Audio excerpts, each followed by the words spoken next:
slightly earlier, just to please the three people. Just to prove that rugby league can kick off early, never mind on time. And apparently 12 people are watching, so welcome to another exciting edition of 4020 Live, which we're in grand final season. It is grand final season, it's October, we're excited. First of all, James isn't here because he's on honeymoon. He's on honeymoon. Danica was busy. Did ask him, can you come in again? No. But we're here and we're live and we're excited because... Should we start in Australia? Well, I was going to say, you mentioned grand final season, but something struck me while I was watching, particularly the men's game, which will go down as one of the all-time sporting events, never mind grand finals, and the women's game that preceded it, which was again immensely high quality. What do we have to do to make rugby league the sport of choice for more people when you get events that are so good? I mean, we were quite fortunate over here because we got to feel, I think, a lot of what the television audience over there would. Sky stayed with it a lot in the build-up, so we got the Tina Turner musical, brilliant. That's good, yeah. We got all of the excitement as the teams were coming out of the dressing rooms, all the stuff that surrounded the pre-match, the whole game coverage. In fact, more than they get in Australia, because when they go to adverts, we stuck with it. For that portion of time, as an event and as a sport, I know we're biased because it's our sport of choice, but there really was nothing finer. And I mean, we were talking just before we pressed the record button that neither of us have a huge interest in golf, particularly when it's individuals playing each other, because I think you need to know and invest in those people. When it becomes a team sport, even we got a little bit caught up with wanting the Ryder Cup to end a certain way, as in we didn't want the Americans to win. So we took interest in it.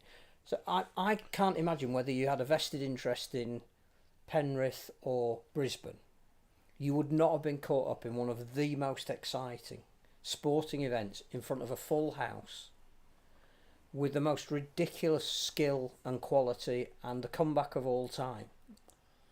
I mean, I had to feel sorry for Ezra Mam. He must know how Robbie Paul feels.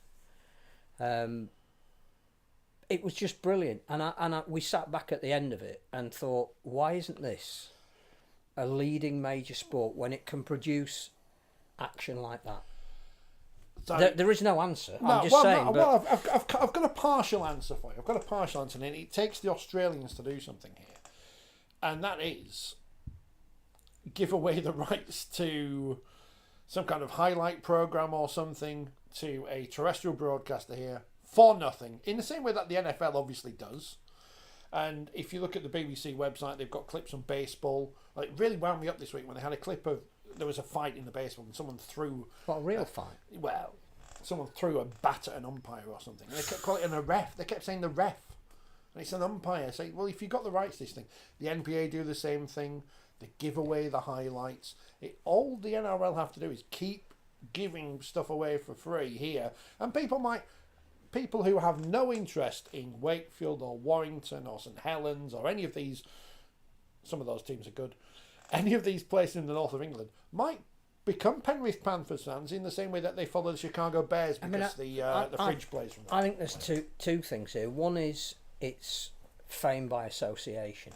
So if you enjoyed that particular NRL quality, you're not going to see the same thing replicated over here, but we have had the most competitive season for quite a while, and if you are a casual viewer and you've just loved the spectacle and the occasion and the quality of the play, we might not be able to match that like for like, but what we can do is give you some matches where you can similarly invest in it.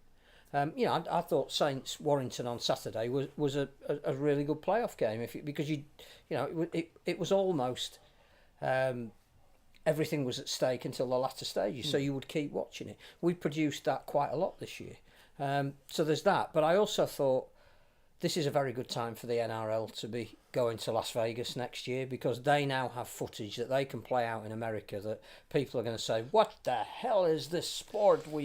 Except in an American accent. We need to go and either watch it or or have some coverage of it on a more regular basis. And I also don't think that the NRL necessarily are as arrogant as our other ball handling chums of thinking that they're suddenly going to become the biggest ball handling code in America or make any major inroads in America other than that what they are as a touring show or whatever, because they have a fairly popular handling code that not doesn't have the professional, but the college football's ridiculously big in America. But you make another interesting couple of points there that rugby union, which we're clearly not going to comment very much on or revel in, is on its knees in the Antipodes, particularly Australia. They're virtually talking about it becoming a part-time sport. This is a very, very good time for the NRL to be saying, do you want to see how our season ended?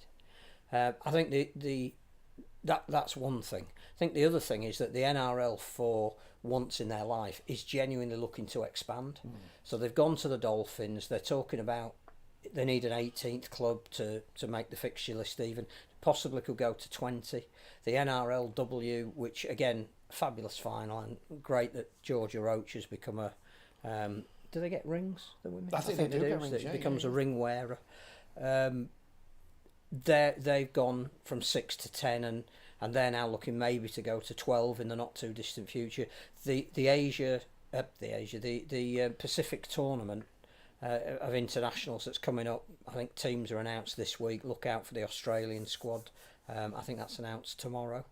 There is an investment of about $5 million from the Australian government, because PNG now is strategically very important, but they've seen the value of Pacific Islanders and investing on the back of that.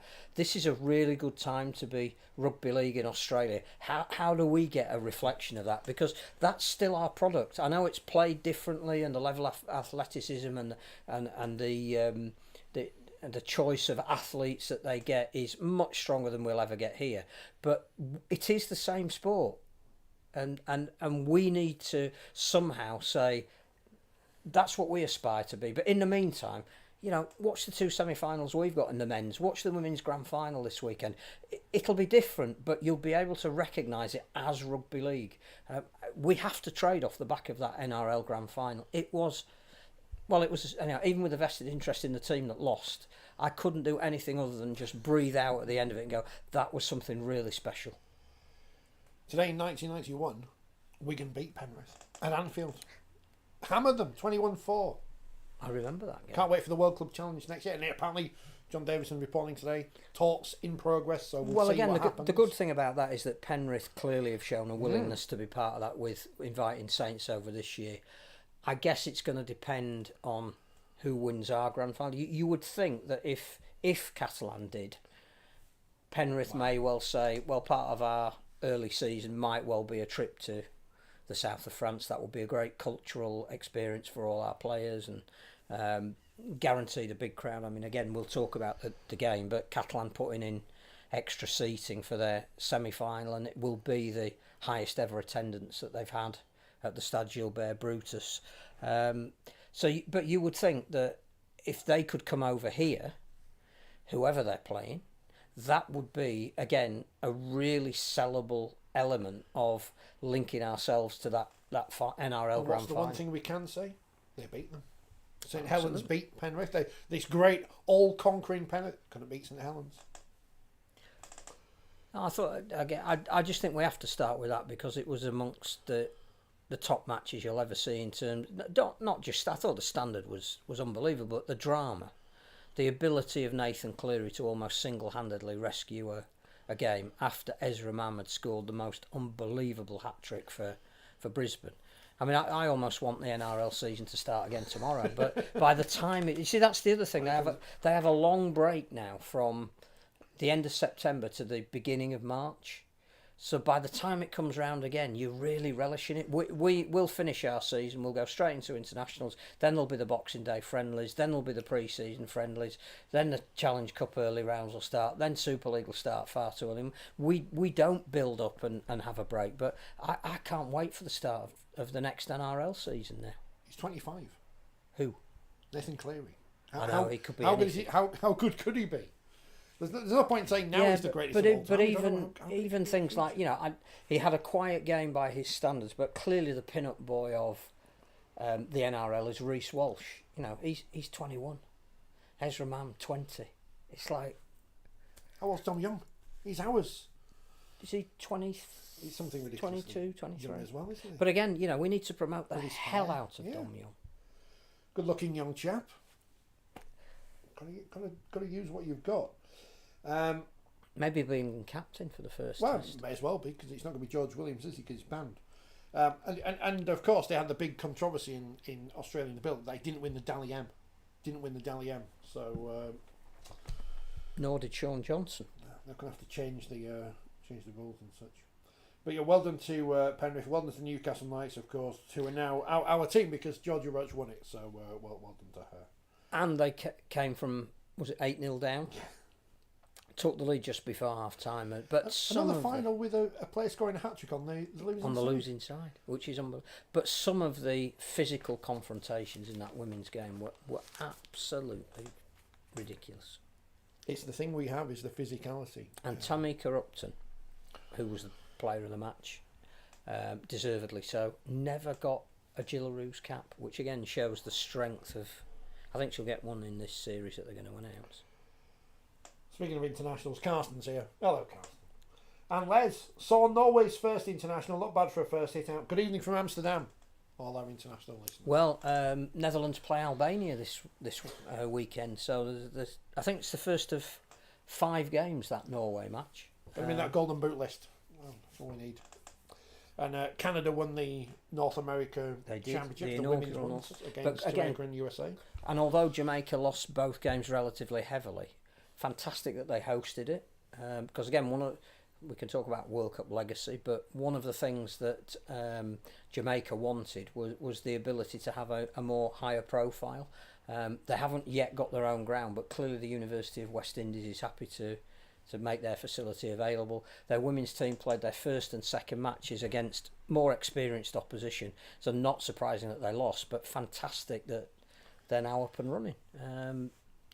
I watched a couple of the games, and the coverage was really interesting. The commentaries were great. The explanations that they were giving to a clearly unfamiliar audience with a Jamaican accent and either an American or Canadian accent were absolutely fantastic. The insight into some of the players was great. There isn't much news this week, so we'll leave the news until later. Other than, there isn't any news, is there? Some players are being signed, some of whom we already knew about. Everybody's upset about referees when their teams lose, but we're not as bad as VAR. No. Apparently the NRL fella had a good game though, so that's all right. He was fantastic. Remember his name eventually, so there you go. Leeds are making a big announcement on Thursday. It's not going to be like Wednesday. Is it Wednesday? Wednesday, I think. Someone told me it was Wednesday. I mean, you actually, I just Thursday. You probably know. I don't know. You might be right, but it's not anything exciting, is it? It's not. Well, we don't know because they haven't announced it yet. But I think it may well be an influx of funding to the club. Are they going to pretend something's professional when it's not? No. Oh, is that a bit harsh of me to say that? I think the word professional does need defining in certain. Welcome to amateur podcast time. Yeah, I think that there's going to be a significant amount of money invested in the naming of the Headingley Stadium, which will filter into the ability to spend a bit more on the rugby side. So significant in that respect, but nobody cares because it's Leeds. When I was getting £45 to do the score on Ridings FM, did that make me a professional broadcaster? I don't know, because I had another job at the same time. Absolutely. So it's a bit worrying to think I was earning nearly as much as a women's Super League player 20 years later. I mean, I'm not decrying the fact that Huddersfield have taken their women's team under the main body of the club. That's great, and hopefully that'll give them access to strength and conditioning and doctors and physio and all the kind of things that any club that says it is a proper suit. But to say that they're only paying their internationals when, forgive me at the moment, how many internationals have they got? Does it count for, like, if you play for Ireland or something? I don't. It's an aspirational thing, which is great. The more money that you can put into the women's competition, great. The acknowledgement that the club needs to get behind its women's team, and again, I think that's part of the grading process. as a club, you have to be seen to be putting money into areas other than your men's running team. So I can understand why they've done it, but it doesn't automatically make you professional. Keyword running there. We'll talk about that in a bit. Super League started on Friday in front of a crowd of not applicable. Hull Kingston Rovers 20, Leigh 6.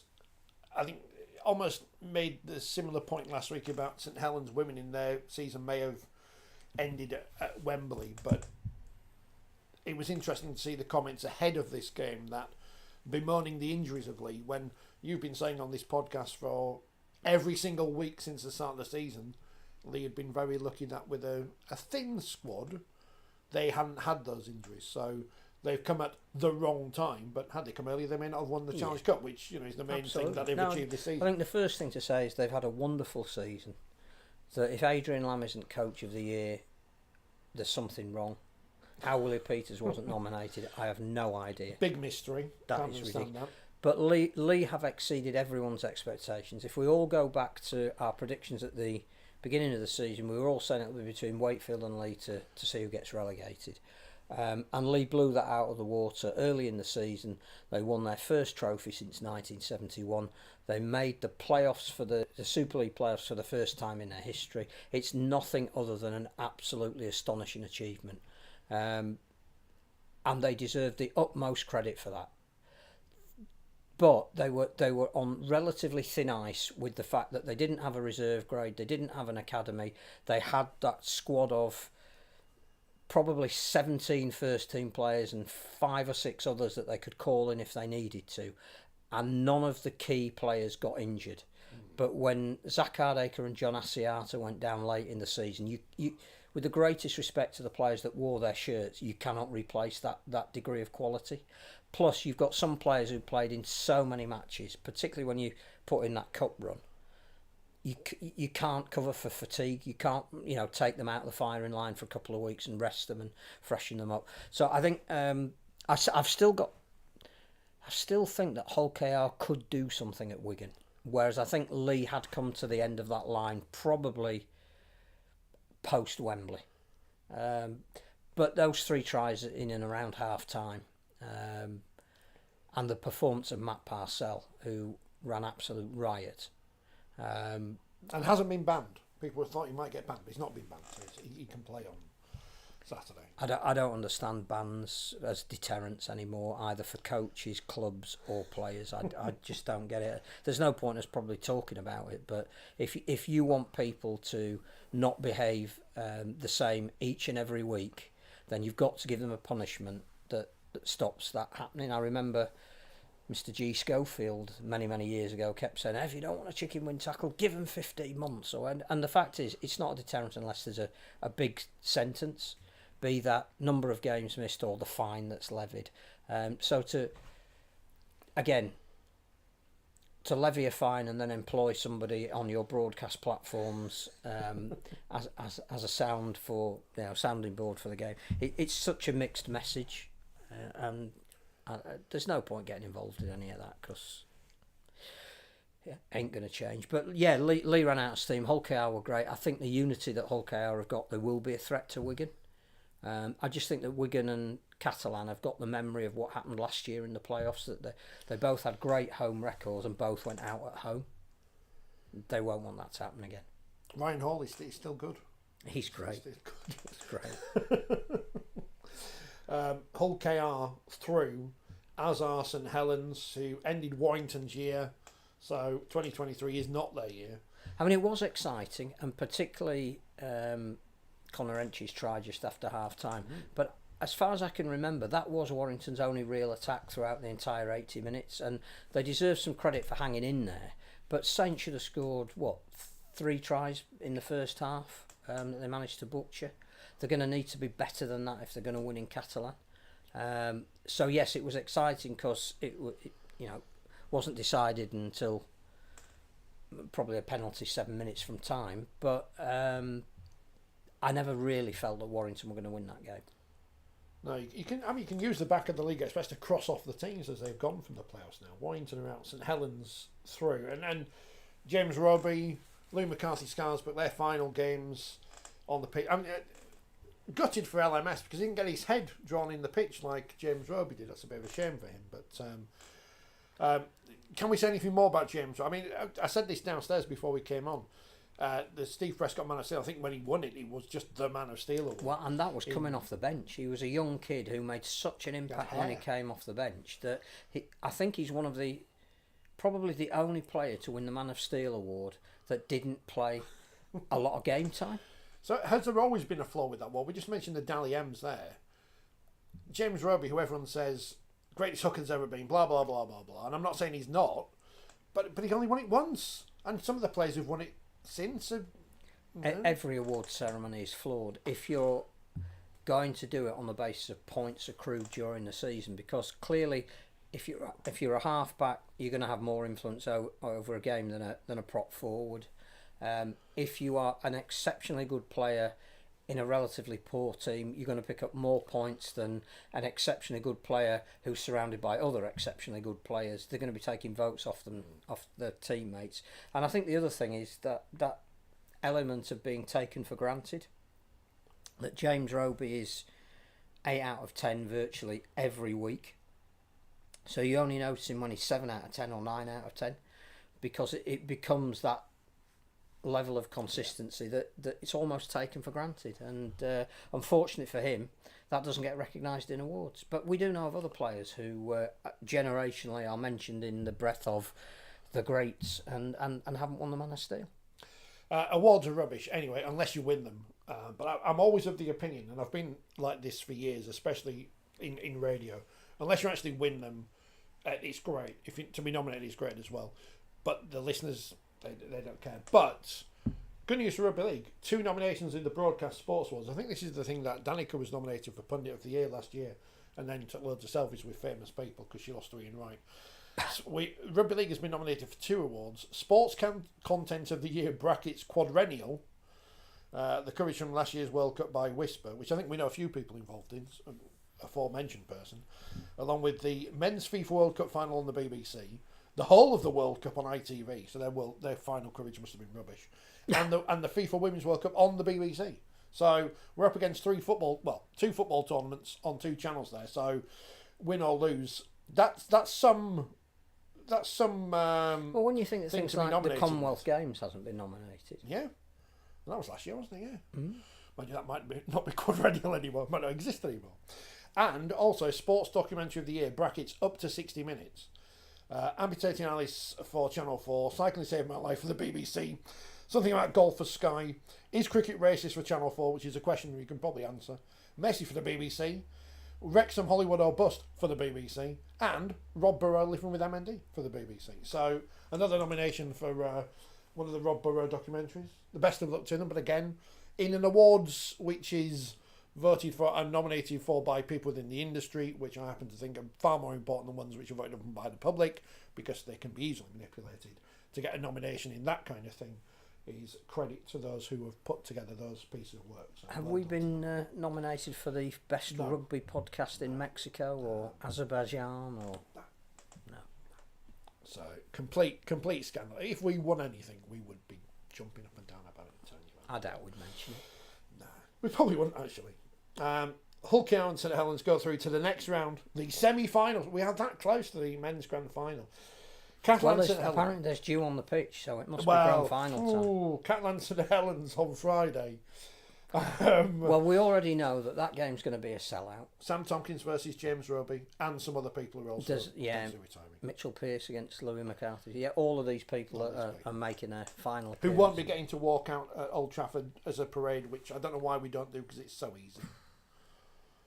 That is an great to see Lachlan Coote recognised as one of the players whose career came to an end this year. That was a lovely touch, because clearly he's had a little bit of success over here since he left the NRL, but they don't forget. No. Clearly, if you come and play over here, you are counted as retired on the opposite side of the coin. I can't call this one other than having been in Perpignan a couple of weeks ago. They were already talking about this semi-final. That how important it was for them to get a home semi-final and rectify the fact that the last time they had one, they lost because even though the Rugby Union World Cup is apparently still on, and I don't think it ever ends. May well be going on till 2028. This is going to grab the headlines over there. There is a real feeling that this is a major moment for the Dragons. This is alongside winning the Challenge Cup and taking a game to Barcelona and getting 33,000 people. It's enormous. The level of interest is huge. As I was saying, at the swimming pool end of the ground, they're putting seats in for the first time ever. You'll probably get wet, but I know that because there might be a grand final for Saints at the end of it, they're going to have to fly in and fly out very quickly. So it's a bit of a rush having played this week. You know, Catalan have been sat there enjoying themselves. Only Sam's been over here doing the telly. You've got to feel that the Dragons are in pole position on that one, even though Saints know how to win these games. Which channel did you watch it on, by the way, viewer, at home on Saturday? Did you watch Saints and Warrington on Sky or on Channel 4? I'm just curious. Because although the pictures were the same, the broadcasts are different. Hull KR travelled to Wigan on Channel 4 and Sky on Saturday at 12:40. I quite like the lunchtime kickoffs. Hull KR going into this one with absolutely nothing to lose against the league leaders. And that's what makes them dangerous. And they're carrying that immense disappointment of Wembley, which they've recovered from about as well and as quickly as any team can and has done in the past. They've got virtually everyone on board as far as we know. Don't know if Dean Hadley will be fit this week, but they're leaving some players out, so they're in a kind of position where Willie Peters' team talk, which will be a lot more tactical than this, can just say you might as well go out and have some fun because nobody expects you to win. Pressure's all on the home team. See what you can do. Kind of reminiscent of Wakefield going there in 2004.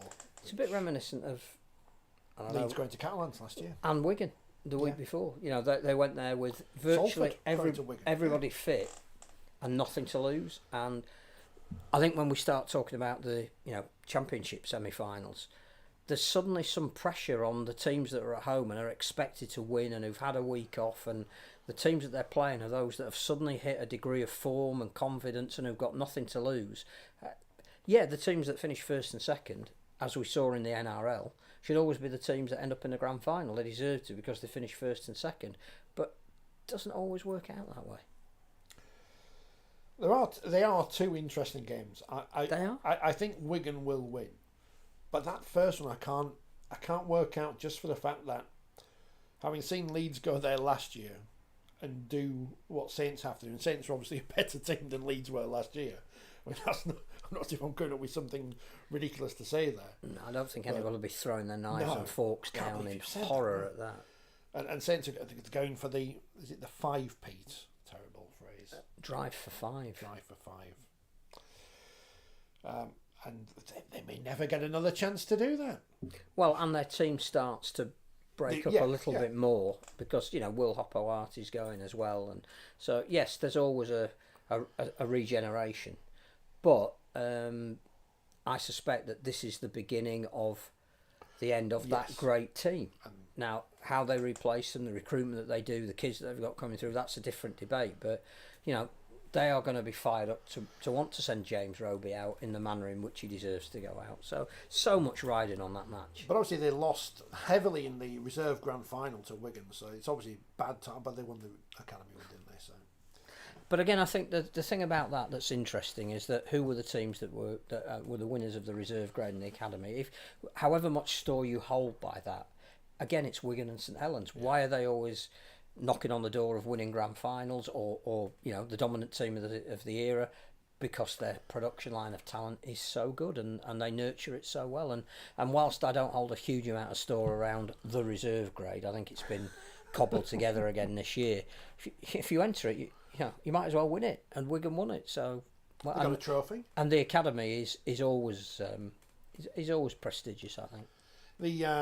I tell you where the RFL could have saved some money is making up a board that says reserve grand final winners 2023.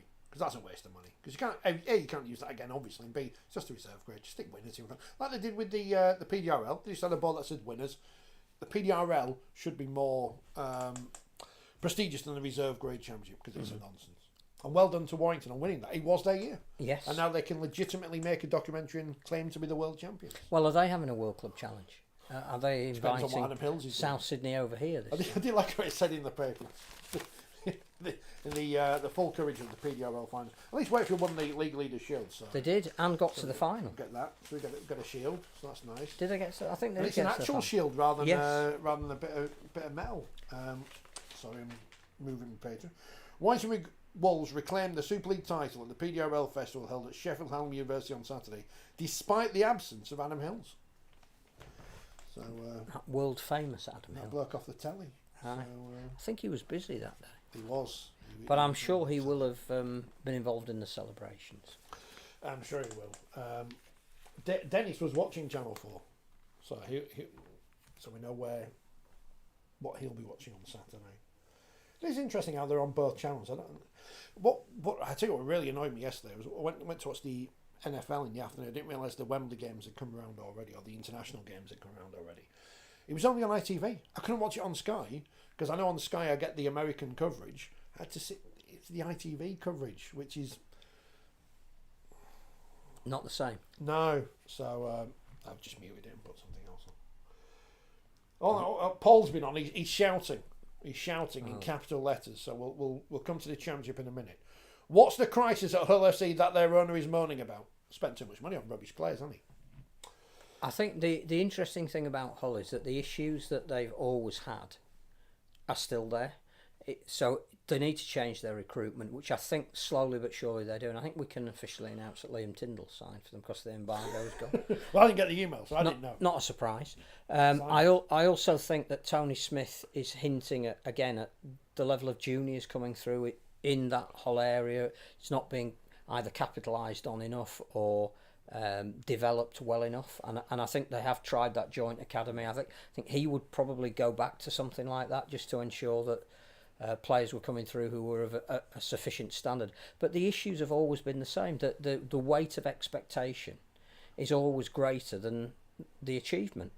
So I don't think anybody's telling us, either Adam Pearson or Tony Smith, what we don't know. They're telling us what we've heard for the past 5 years. Read Gareth Ellis's book. He'll tell you why they didn't kick on from winning 2 Challenge Cup finals, because the culture in the team wasn't quite right. I think there's a letter in the paper today that sums it up. You've got to spend within your means, and as we've seen in not to reference them again, but the other code have lost 3 professional clubs in their top division. They've lost another one in their championship now, because they're spending money that they can't recoup. And here's the issue, and I think we're going to see this a lot in professional sport in general going forward. We're in a cost of living crisis. The money is not there for people to spend on frippery, especially not second division rugby union or whatever. So, well, I heard something about Reading Football Club last week, because the finances below the multi-billion-pound dollar industry that is the Premier League. Reading are in severe financial trouble again, because apparently, according to their accounts, they spent 110% of their income on player wages.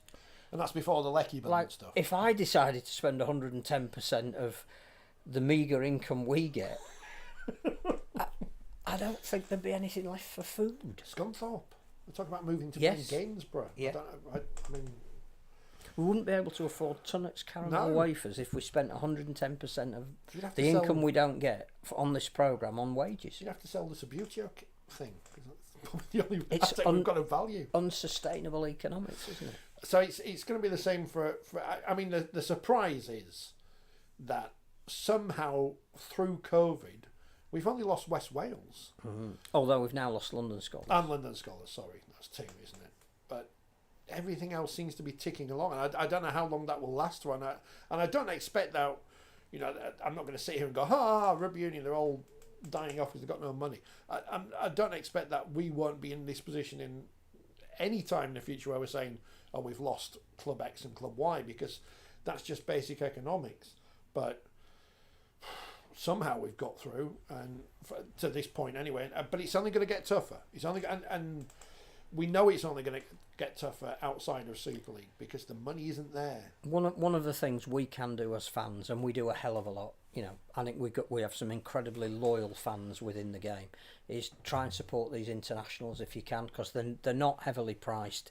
It's one of the very few income streams that the game itself has, and their coffers are pretty much bare. So if you do get the chance to go and see internationals, go to grand finals and wheelchair grand finals and women's grand finals, all of that money goes back into the central coffers, and like other sports we've just mentioned, that will help enormously.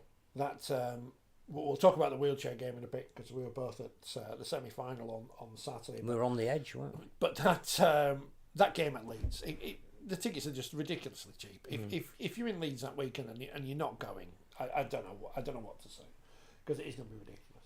And it'll be fantastic entertainment. It certainly will be. Nick says, what would Hull KR winning Super League do for the sport? Probably not as much as any. I know it would be massive. I think if, again, with the greatest possible respect to Wigan and St Helens, who have been fantastic in everything they do surrounding local talent, particularly Wigan in terms of this Wigan way that they've built, nothing but admiration. It would be fabulous for the sport if it was Hull KR and Catalan, and then we knew there would be a new name on the trophy. That's one of the things we're desperate for. We're lauding Penrith, who've won it 3 times, but everybody is telling us that, they are doing the impossible, and they're doing it with virtually totally local products, and they went through a period whereby they had to build up to their magnificence now, and we have to say that that's what Saints have done, that's what Wigan do. Leeds have done that in the past.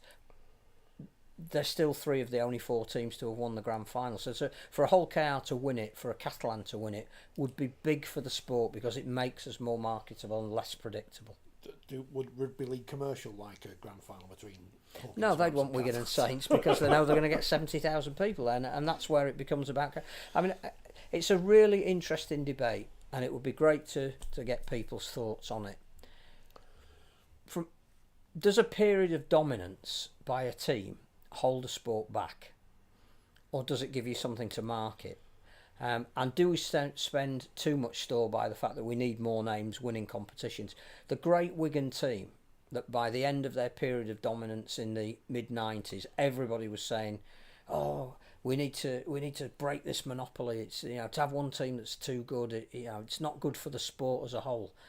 They're still the team we talk about. They're still the names that people remember. So marketing wise, they didn't hold the sport back.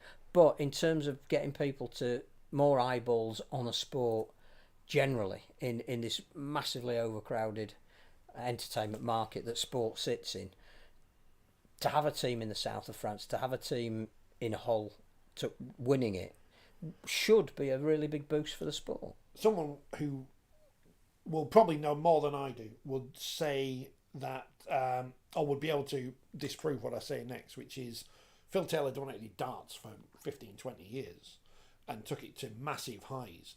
And the sport is probably not at that same high now, but it's certainly bigger than it was. So I think it's how you capitalise on things. Lee clearly winning the Challenge Cup, great story. Yeah. Now, whether that's changed the landscape of rugby league, whether more national outlets are reporting on rugby league, I don't know. But what you need is stories, and one of the stories you'll get if Hull KR or Catalan win it is there'll be a lot to if Wigan and Saints win, 2 teams that are literally on each other's doorstep, if they play in the final and one of them wins it, then there's a limit to a national news editor how much you can do with that as a story, what follow-ups you can do, how the sport is perceived outside of the areas where the sport is important. If Catalan win it, again, when they won the Challenge Cup, and for the first time ever that trophy was taken out of this country, and the following year when they then went to Barcelona, there was huge interest in that. Well, whether we capitalise on that enough, that's a different debate. But I do think Hull KR winning it, or Catalan winning it, or the 2 of them playing in the final, the attendance might be slightly down, the impact could be slightly greater. Imagine the money it will cost to import the Super League trophy to France now. I don't know. Bernard might have to. Would they have to play a bond to play in Super League the following year? Or ban them. Or ban them from Super League for being good. I'll come back to Les's point in a minute about Fev, because Paul's talking about the grand final and events, and I was going to lead on to this anyway, so you've read my mind, Paul, which is worrying. If the RFL don't invest in these events, why should we? Been to a lot of the London-based events, and there is nothing on around the stadium. Pre-match and half-time isn't great. And we can't compare to the NRL grand final, because it's comparing apples and oranges. But I said this about Wembley. There was nothing there if you weren't interested in watching 3 games of rugby league to get you to go to the stadium. Well, but I think what we can do, and there is a direct comparison with the NRL, is I think we're getting close to having the women's grand final and the men's grand final at the same venue and the same afternoon, and that would be massive. And I think one of the things about Wembley this year that really worked, particularly if you were there, was having the women at Wembley. I think that made the day feel different. Yeah. So I think we've got to move to the women's grand final. Be brilliant at York this weekend. Really looking forward to it. It's great that York, who've been the best team all year, get rewarded with the venue for the final. But next year we should be announcing that that's a double header. I think again, money is everything. So who you can afford as your entertainment is dependent on, how much you're prepared to lay out. Reverend and the Makers at Old Trafford, again, it might be an age thing, but that seems to me like a really good fit. Derek Beaumont has shown with his the bands he's booked for Lee that you can get names that people will want to see. I think the problem with Old Trafford is it doesn't really lend itself to a lot going on outside other than food stalls, which are overpriced and already there. But I don't think you can have a huge fan zone with the NRL did that they was it at the overseas terminal of the airport? Some kind of fan fest, didn't it? Yeah, and what they did was had great old players turning up that you could get autographs from, and fans were made to feel part. It's a different culture. What do we do on what do the FA do on FA Cup final day? Is there a lot going on for fans? I don't think they do anything. Well, they don't need to do that. That's the thing. No, but whereas if you go to the NFL, there's a load of stuff. But that's ingrained. But I don't know if there's much going on around Wembley as there used to be, because there's not as much space now. But it's ingrained in the culture, isn't it? Yeah. The game takes 3 hours, even though it only lasts an hour. So you've got to have a lot of other stuff that will attract people's attention. We've also got a slightly bigger budget. At least we haven't gone for the lazy option of going for a DJ again as we did last year, because it was pointless. I think the men's and the women's have to be played on the same afternoon. And was it they announced that there were 82,000 for the men's grand final, but they calculated. I don't know how you do or at what point you cut it off. There were over 40,000 watching the women's grand final, so clearly half the crowd was in there early because they felt that was valuable. I know we don't do enough. Yes, it's directly linked to the budget and the venue, but something we can do is get you there early to see an equally good game beforehand. What do you want, Paul? What do you want the Magicians RFL to do? We said that last week for Magic Weekend, didn't we? Or the week before. David Blaine. Nick says the grand final is moving to the Etihad. Modern facility, lots of space for fan zone, and more accommodating for a grand final double header. I think Old Trafford's obviously going to have some work done on it at some point in the future. Well, the roof leaks apparently. I saw that the weekend. Yeah, so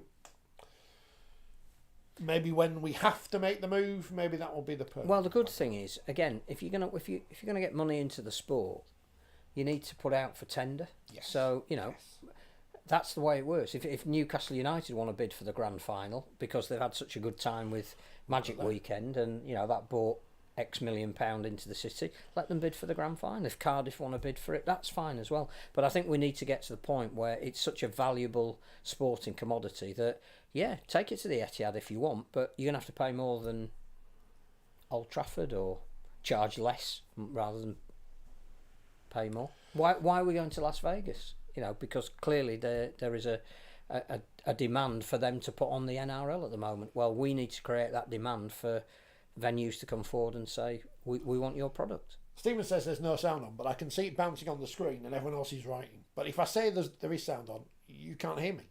So I can't do sound language. Well, I can do some, but the podcast's recording now, so I can see. Yeah, it's bouncing on there.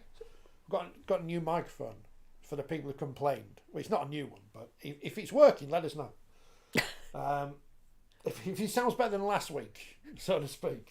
In the words of Bruce Wilson. Well, there were 4 of us last week. There were. I suspect that was. It'd be better without 4 people. Well, no, I don't know. I'm not saying that. So you probably needed a more wide-ranging microphone if you're going to have 4 people. But that's why I leave the technical stuff to you. Well, it's better. It should be a better microphone than last week anyway.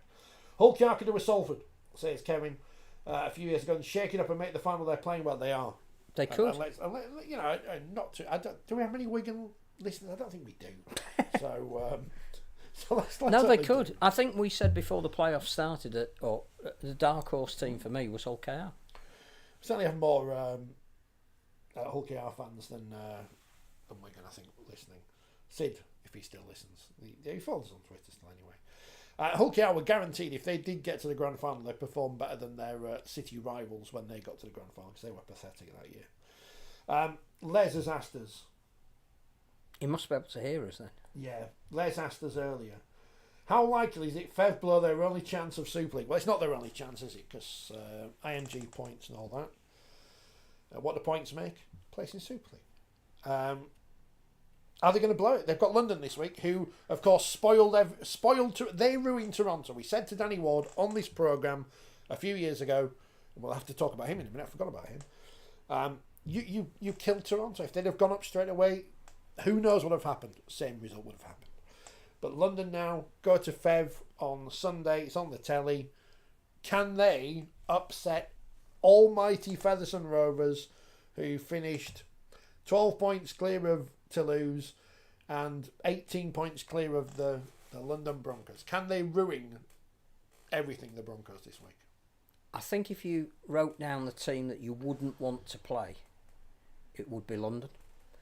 Because again, the form that they've shown, they won 42-0 yesterday. Well, I think haven't they won 10 out of their last 11? Some ridiculous. Them and York have been on ridiculous runs. The team that they've now got playing is full of people who can play at the highest level. So no surprise that in that big 42-0, and that is a big win. You know, the nil is at this time of the year is massive. That Corey Norman was player of the match. He has some experience of playing in big games. That Dean Farey, who again produced one of my favourite, although heartbreaking moments in the 2013 World Cup when he set up the try with a pass behind his back when he should have been in touch. You know, these are players that can upset any team. So can London do it? Yes, they can. And Featherstone will be wary of that, even though they know that they have been the best team in that division all season. It now comes to a cup tie, but also it's what we said a little bit about pressure. You know, there is far more pressure on Wigan than there is Hull KR. There is loads more pressure on Featherstone than there is on London. If you're Mike Eccles, the coach of London, your team talk this week is relatively easy, I suspect, because whilst you want to get involved in some tactical stuff, you're basically saying, guys, you might as well go out and enjoy yourself because nobody expects you to win. There's no pressure on you. You know, we weren't even going to make the playoffs at one stage. Now you're one game away from potentially getting back into Super League.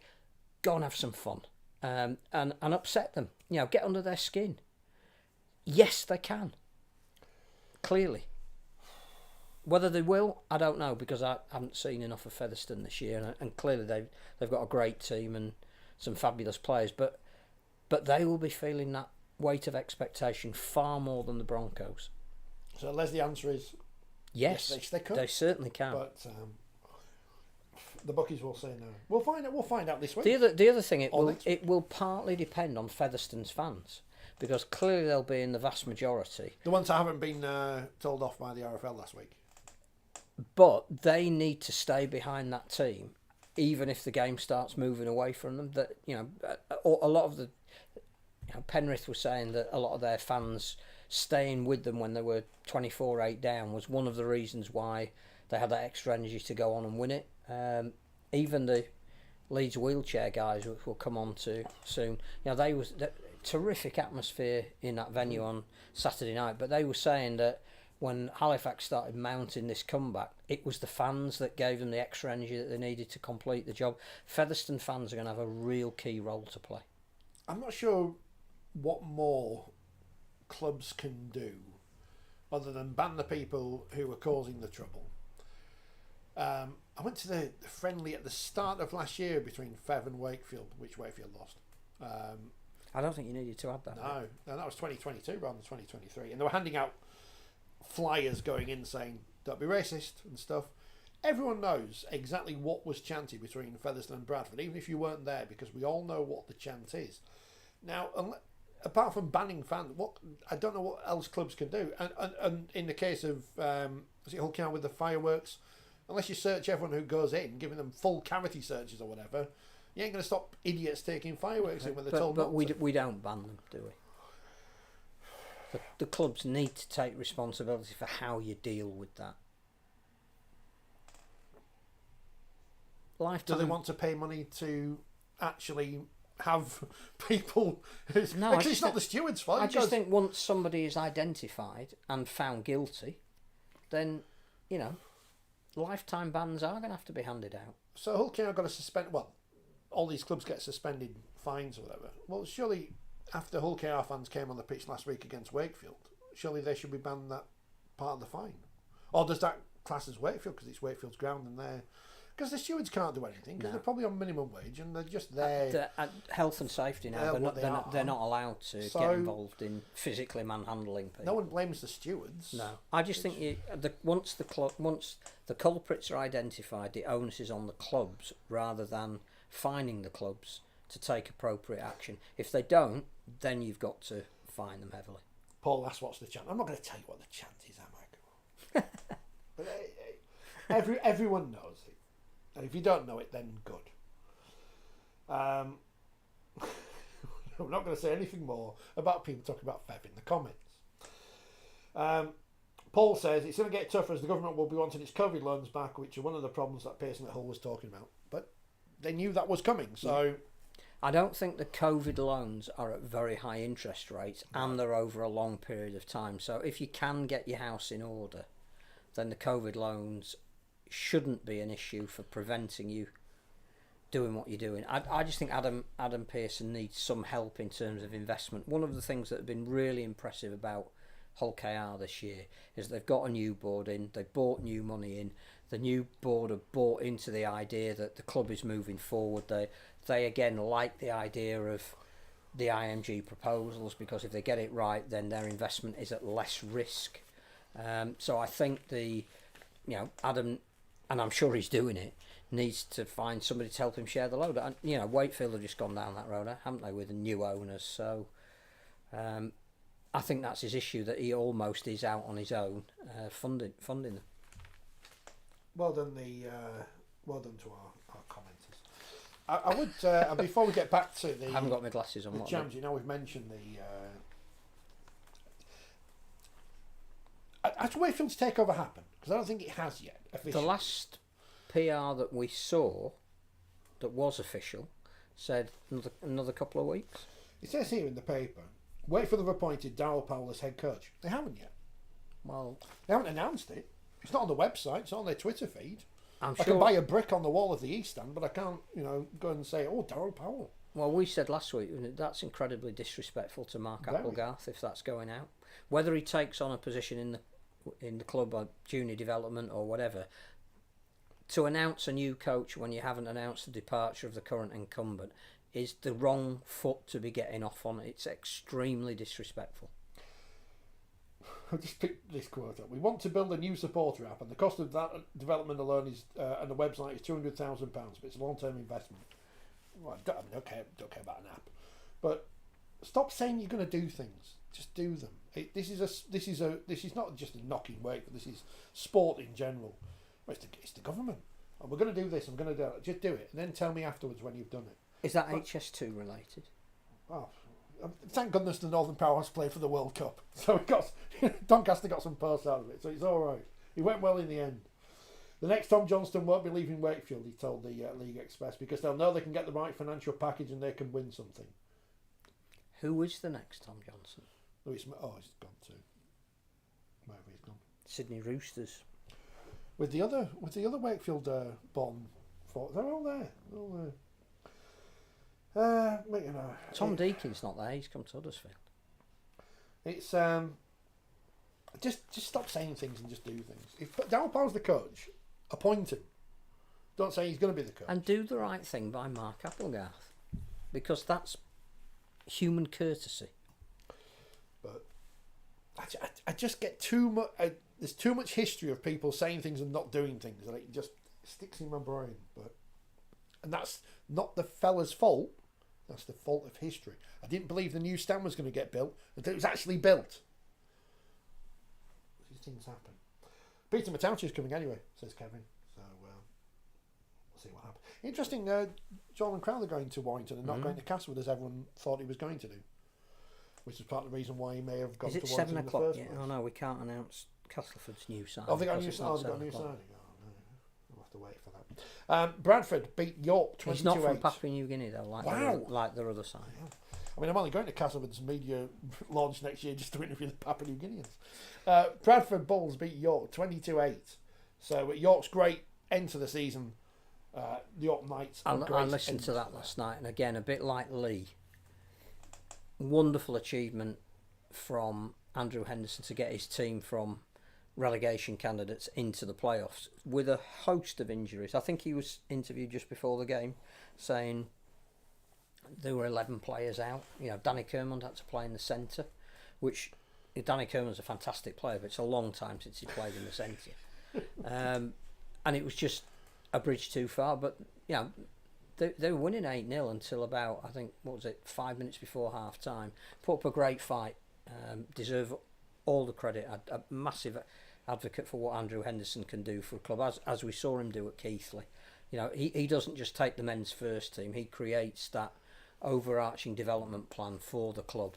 And you know, very quick to congratulate the women's team when they made the grand final, very quick to praise the wheelchair team when I think did they win their division in regional division or certainly were involved in the playoff or whatever. They've done well. So he is a fantastic man to have at the helm, and they did brilliantly. I don't know how good Bradford are, other than they've got a collection of very, very experienced players and a bench that can make a difference when it comes on. They too could trouble to lose. Short turnaround. They played on a Sunday night. They got to go out and play on a Saturday afternoon in Toulouse. It won't be easy. But whilst some of their players are part-time, the core of them are full-time. They brought in people like Kevin Appo and Jason Battieri to get them to this point. Well, they've got an opportunity. That's the championship, I think. Done. There's nothing else in League One. That's all done. So, the Wheelchair Super League semi-finals. We were at The Edge on Saturday, which is a great name for a venue. It was my wife's birthday yesterday, Ella, and I decided what better way to treat her than to free rugby league because you have to pay to get in. Plus, she looked like she was enjoying it. Plus, won the raffle. Got a signed Leeds ball here. Some of the signatures. Leeds wheelchair. Yeah. So it's probably valuable. Leeds wheelchair, not in crisis. Yeah. I mean, I could probably forge Johnny Boyd Ward's signature. But I can't move the ball because if I do, the microphone will fall over. So it's great. It's not a signature. It's only her initial. Just initials, and it's an official. It's an actual official ball, match size ball. It's a bit weird because it's a size 4 rather than a size. Why the numbered 5 and 4? I was just thinking about like yesterday. I don't know why the numbers are as they are, but it's a bit weird because it's smaller than a normal match ball. But Leeds Rhinos beat Halifax Panthers 54-44. They are the first team through to the grand final. I think they've got a massive advantage now because their opponents will play this week and then have to play the week after. So they've got an extra week's rest. Which they need because virtually all of them as they came off either had bandages on something or dislocated something. 32 up at half time.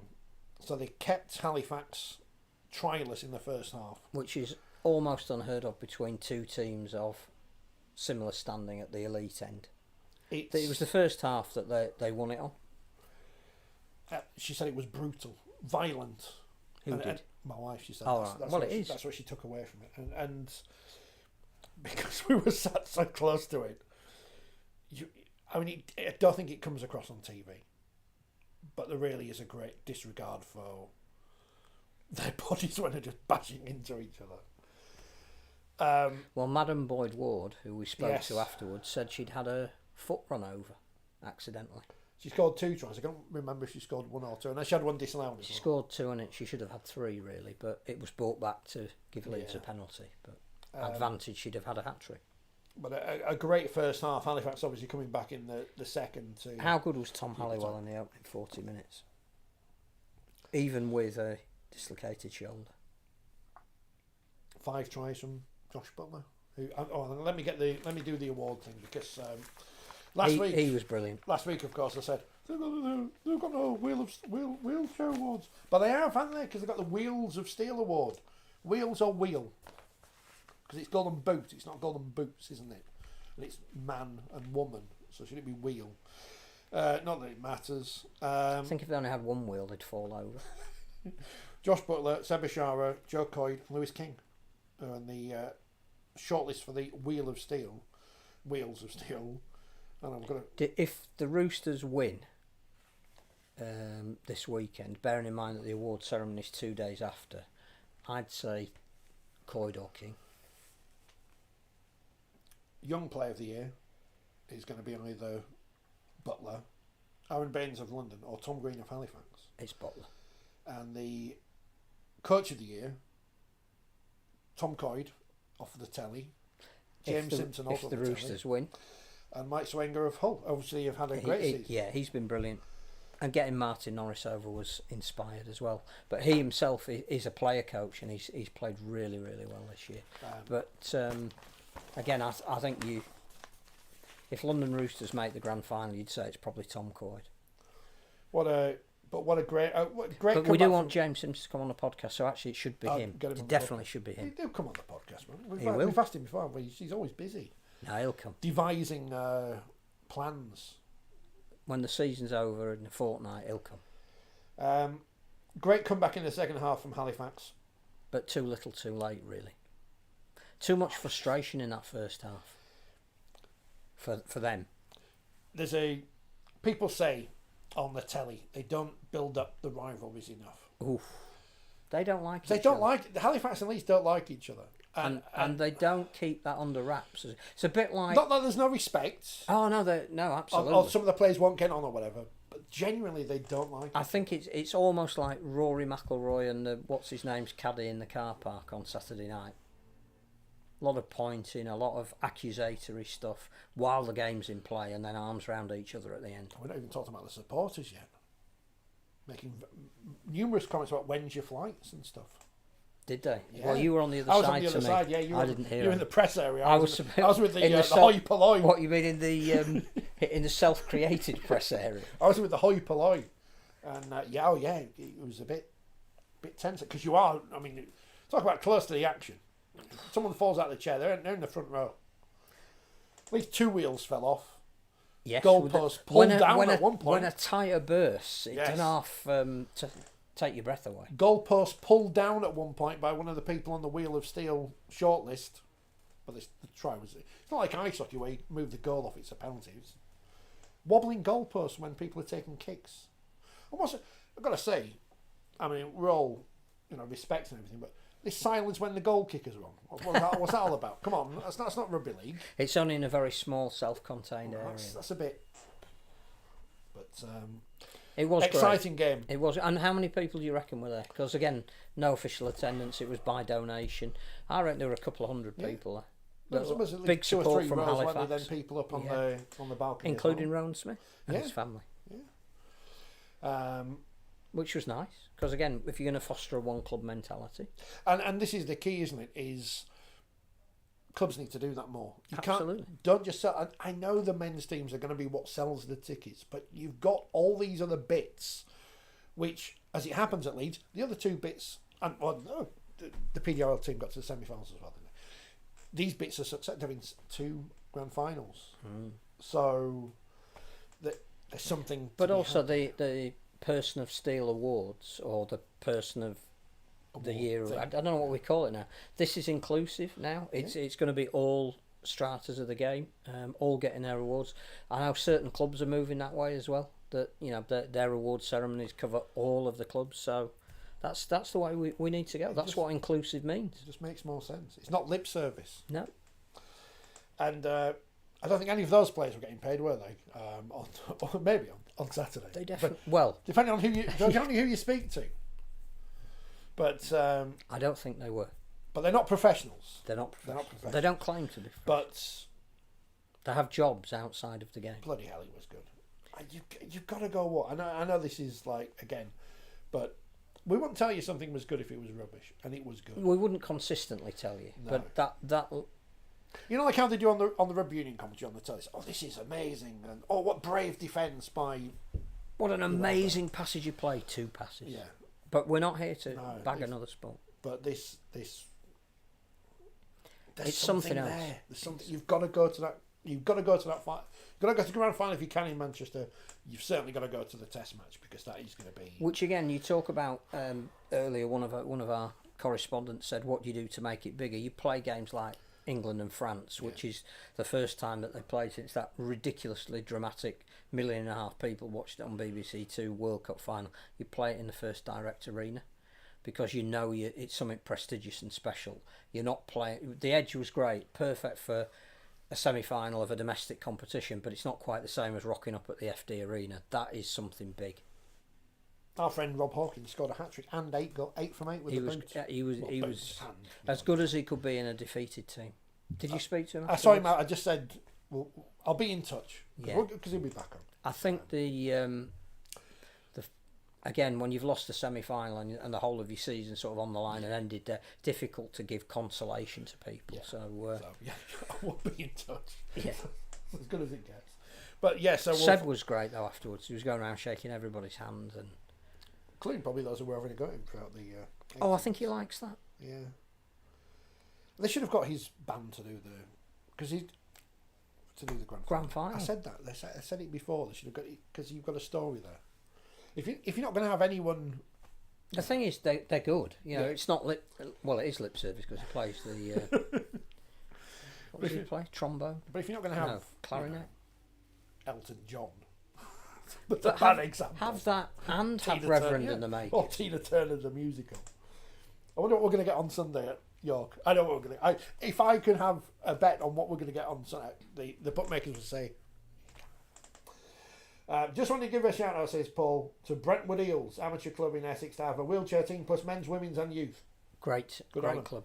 Elmbridge, Brentwood, some fantastic clubs in the south with volunteers who are doing absolutely wonderful work to keep them going. So who do Leeds want in the final then? Do they want Wigan or do they want London Roosters? I mean, I'm a London supporter, aren't I? Of course, from programmes past him. So he says. It'll be a great game, whatever, but I do think if you're selling it to the widest possible audience, Leeds London possibly might, it's on Sky. But Leeds Wigan also has that. It has people that. Know what they are, don't they? Intense rivalry. Both have something there. Sunday. I think London are going to win that. Sunday. Declan Roberts aside, who should be on that list of nominees. I can't understand why he isn't. Was he there once? I'm sure he was sat in front of me.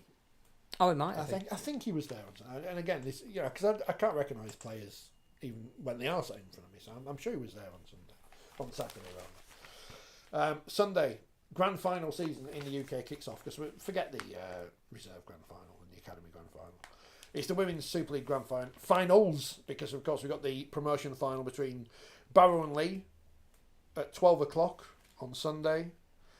Which reminds me, I don't know if that's going to be on our league or not. It's not on Sky, I don't think, is it? But again, we've had a weekend where we've got the PDRL finals, no coverage. Great semi-final of the Wheelchair Super League, no coverage. We've got to pick our. I know everyone's busy and blah blah blah. And we've got only so much resource, but we've got to pick our battles because York versus Leeds. It happens again. So, we've been at the last 4 grand finals. Have we? Because we weren't in the... were you at the 2017 one between Bradford and Fev? No. But we did interview both captains before that. So, kind of get some... Possibly. Manchester Regional Arena in 2018 When the Wigan wind beat blew. Leeds. Yeah, we were at the Chelsea Wigan in 2019, a fairly famous game for many and various, when Leeds beat Castleford. We were at Headingley when Saints nilled Leeds in 2021, and in 2022 we're at Totally Wiki Stadium in St Helens when Leeds beat York. York don't win big games. But That's the accusation. But that's the It's not necessarily monkey from that they could easily get off their back on. So not easily, because they're playing a team that knows how to win a grand final, irrespective of what form they've been in going into that grand final. So yes, you'd be foolish to write off the defending champions, but this is York's greatest opportunity at home with a big crowd behind them to put that silverware on the mantelpiece. If they don't do it this time, you wonder what will happen psychologically to that squad. But again, they'll start as favourites. Well, they Deservedly will so. Minus 4 points with the bookmakers, but I would say on this occasion, what do they know? Because I don't think. But Leeds, there's something about this Leeds team, and I know they just said, a couple of years ago they were nilled in the final, but I never thought they were going to win that final. But they did win the Challenge Cup that year. But in 2022, when they beat Saints in the semi, there's something that day in that semi I thought they're going to do this. And in the final you thought, well, they've always got that. It's got to be in the back of York's minds that they just don't win these games. And Leeds have, Leeds have lost these games as well, but they've won them. Mm. They also are coming off the back of a Wembley experience where I think they feel they didn't quite do themselves justice. There's so much riding on this game. All I would say is just watch it. Get there if you can. Watch it if you can't. It'll be fantastic. And the so many personalities on both sides. Yeah, there's no, whoever wins this, there isn't a loser in terms of for the sport. Obviously, there's a loser in real terms because that's how sport works. But if York win, it's the first time a team from that city, in I think any sport that counts, will have been the champions of the country. And Leeds, it's just Leeds, isn't it? But last year, 3 different teams won the 3 trophies. This year, if Leeds win, 3 different teams have won the trophy. Same 3 teams, but it means that the kudos is shared, and that's what helps grow a sport. I don't know what happens. I don't know what happens this time. Kevin says York will end up like Warrington, and I wouldn't wish that on any team. Oh, it's a bit harsh, isn't it? Well, at least York have got to a final. Back-to-back league leaders. Individually, probably a stronger team than Leeds. I think their bench is stronger. The forwards, yeah. But never write off the Saints, they say in the men's running game. Paul says, is the grand final a good shot window for the NRLW scouts? Yes. Well, yes. Of course it is. But that is the world we live in at the moment. Because none of the players who went over there haven't performed, have they? They've all done brilliant. So, well, Fran Goldthorpe got Young Player of the Year at the Cowboys. Georgia Roach has won a ring for the Knights, and Holly May Dodd, but for an ACL injury, was one of Canberra's best performers this season. So yeah, of course the scouts will be out. Look at Herbie Farnworth in the men's game. Yeah, if an NRL team could get another Dom Young or a Herbie Farnworth by spotting them young and bringing them through, then absolutely. It's the greatest. It's different with women who have other aspects of their life where they can't just give up everything and go off to the NRL. Some can, and whoever can should. The opportunity is massive, isn't it? And that's the the NRLW could be the greatest thing for this sport going forwards in terms of nothing can match it in rugby union.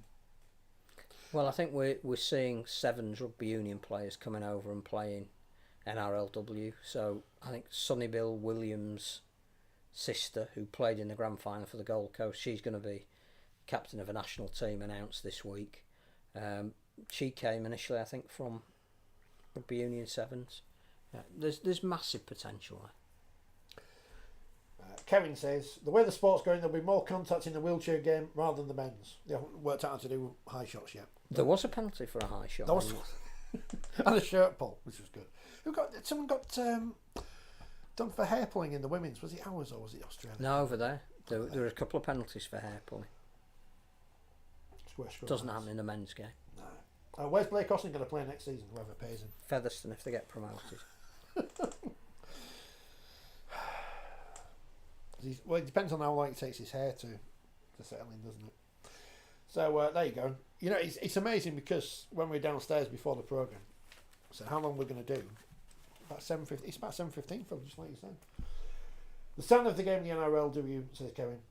He's right up there. I was listening to the commentary. They've got a lot of players from the Matildas football team. Maybe the same for us over here. I just think that it's such an amazing opportunity if any player gets the chance to go there and can go there. For the money, the exposure, we can't compete with that. That's not a knock on our sport whatsoever.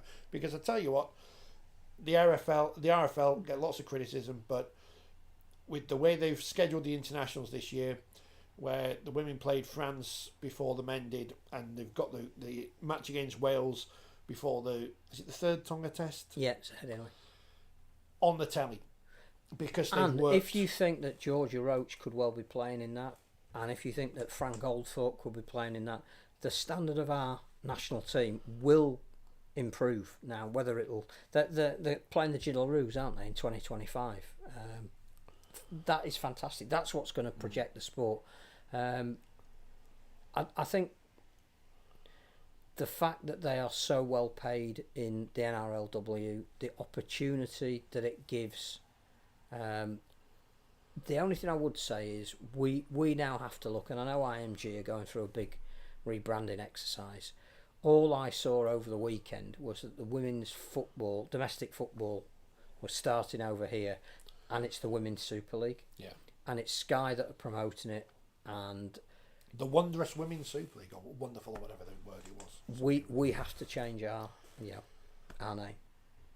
Or get them to change it to Premier League. But then we got netball and everything else. That's also I just think we need to differentiate ourselves now, because we are getting a product that people will watch. But to the general sports fan, when they hear, oh, the Women's Super League Grand Finals on this weekend, they go, oh, is it Arsenal and Aston Villa?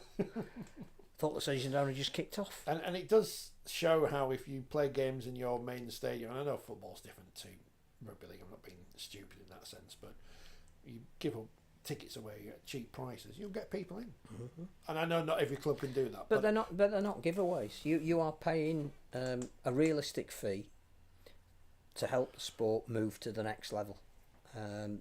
So there isn't an excuse not to go, because it's really good value for money at a great stadium with stuff around it. 2 games. If you haven't got anything planned for Sunday, go to York. It's if you can. We've got this. I think we're not lucky, because that I don't think that's the right word, but I think we've got good broadcast partners. Yes, we'd like more money from them, but we obviously, and I don't know how the deals work with the RFL and Sky and the BBC, but we've obviously got a good enough relationship with them that we can say, right, we've got these men's internationals, but we've got this women's international as well. We want it on the telly. What do we do? And we've seen with the WRU in Wales and the RFU in England, where they've foolishly scheduled internationals while there's a men's World Cup on, which is, I mean, it's stupid, beyond stupid. But they arrogantly expect BBC, ITV, whoever, to put their games on TV. And they haven't, because they've got no room. You can't. Daft. Absolutely daft. So at least we are smart enough to know exactly where we are in the world of sport to say to a broadcaster, let's work together. It's great for everyone. But what we need to do now is give those games a value, because it's almost like you can have them as part of an existing agreement. What we need to do is get to the point where we say, actually, if you want that wheelchair international, £100,000. If you want that women's grand final, £100,000, and start building it up that way. And then that money needs to be spent on it's been paid for. Stephen, who can now hear us. It's too late now, Stephen, we're going. Going to Wigan on Saturday to watch the Super Robins. Can't wait. What a fantastic job Willie Peters and his team are doing up the Robins. Can't believe he's not on that shortlist, but that's not our fault. They've got a chance. They have got a chance, and will be interesting to see if Danny Maguire takes the Castleford job on the back of it. 5 people who could get the Castleford job: Danny Maguire, Craig Lingard, Mark Applegarth. Well, I think we can Joel announce Powell. Now that Castleford have signed a Batley centre. There you go. Craig Lingard. Mark Aston. I'll ask him He's next week. Sheffield. Who else could take the job at Castleford? Not Carl Danny Ward. Harrison. Carl Harrison. Lee what speak to him. Oh, no, did you see the fella jumping in the water? Yes. They look like Ken Bates. Everyone Yes. on Twitter said it's Ken Bates. It wasn't Ken Bates.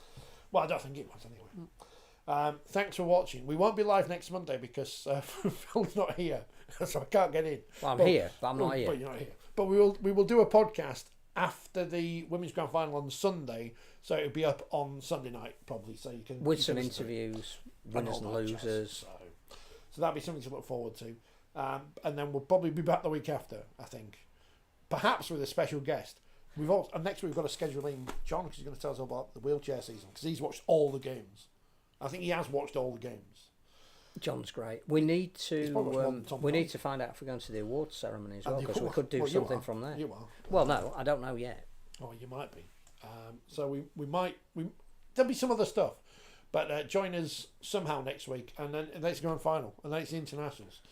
It never ends. It does never. Well, Good job. We're fueled by. So let's go my wafers. You say Do it we get never an award ends. for advertising? I don't know, but promotion? See if we can